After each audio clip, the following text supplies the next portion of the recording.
12 hours ago, I began my journey from Rwanda to Kenya. I safely arrived in Kampala, Uganda, where I'm currently enjoying a layover for the next 12 hours. I found my way to my friend's house, took a shower, changed clothes, and headed out to explore. I did not get a Ugandan SIM card, so I'll be making this trip raw, without internet and navigation. I knew I wanted to visit the Independence Monument and see what the Kololo area looks like in person. During my research on Google Maps, I found the Ugandan Illuminati Society, and that caught my interest almost immediately. I have a little over 6 hours to explore before I have to return to get my bags and make my trip to Kenya. Unfortunately, I arrived on a Sunday and the places I planned to visit weren't open.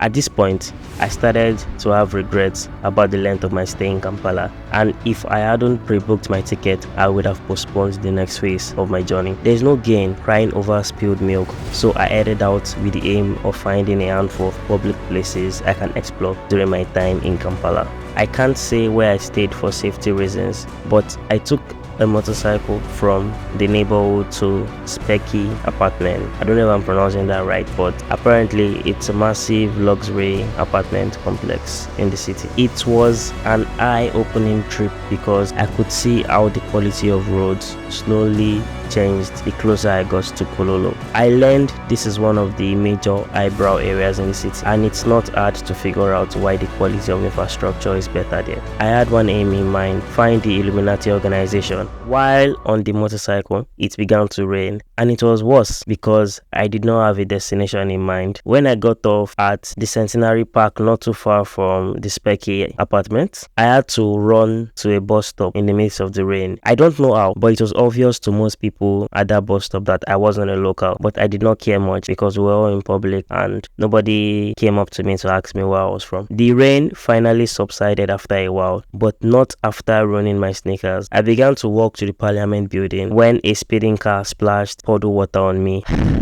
The day hadn't started great and it wasn't getting better at this point. One thing I noticed while trying to cross the road was it was harder for me because as a child I was raised to always look left before you look right. And each time I looked left, I did not see a car coming. But then when I tried to cross, a car would come. Crossing in a country where they drive on the other side of the road takes some getting used to. And my brain refused to make the switch in time. At this point, I was tired and spent. I was tempted to head back. It would have been an amazing idea to abort the mission and head back to the apartment. But if I had, you wouldn't have this video right now. I saw the country's parliament building and other ministerial complexes. At this point, I was scared to make videos because Uganda isn't a country that is well known for... You know what?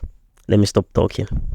I arrived at the Independence Monument. Some teens were skating with a French-looking middle-aged man while a music video was being shot across the street. I must commend the resilience of Uganda's entertainment industry. It feels like Nollywood and the Afrobeat scene in the early 2000s. I took some pictures and videos at the monument and decided to check out the Sheraton Hotel. The next few minutes were some of the scariest of my life. I used my phone as a navigation tool because Google Maps thankfully works without data, but with limited functionality. I was halfway between Sheraton's entrance and the Ugandan Supreme Court building when two men on a motorcycle passed by me. It was a bit too close for comfort, but I didn't give it much thought because I thought that was just how things were done here. After riding for 50 or so meters, the two men on the motorcycle turned back and rapidly approached me. I wasn't really paying much attention to them because I was buried in my phone trying to figure out how to get to the Illuminati building, and I don't know why, but a few seconds later something pushed me to just move, and I moved for like a few meters. At that point, the men had gotten to arm length of where I was, and while trying to drag my phone, I mindlessly moved a few meters to the right and they missed my phone. The passenger on the motorcycle ended up dragging my shirt as they sped by. It took a few seconds, but what just happened finally dawned on me.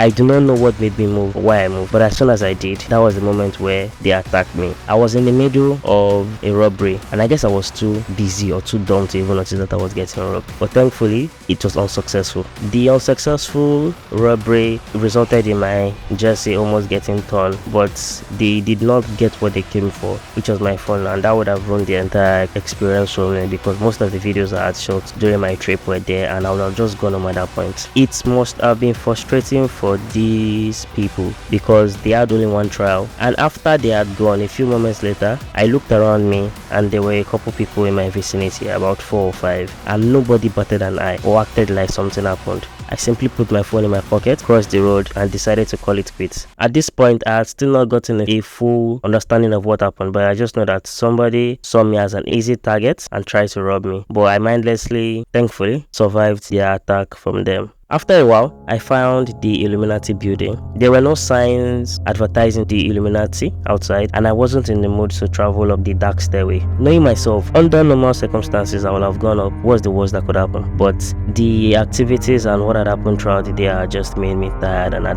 that point, I didn't want to test my luck any longer. I walked around a bit, then decided to grab a quick lunch at a restaurant opposite the alleged Illuminati building. I could only order chapati and some other things I do not remember because I had almost run out of Ugandan shillings. It was my first meal in over 24 hours, and it goes without saying that the Ugandan shillings is a very crazy currency, but that's not the conversation for today. At this point, I was unwilling to make videos or even bring out my phone.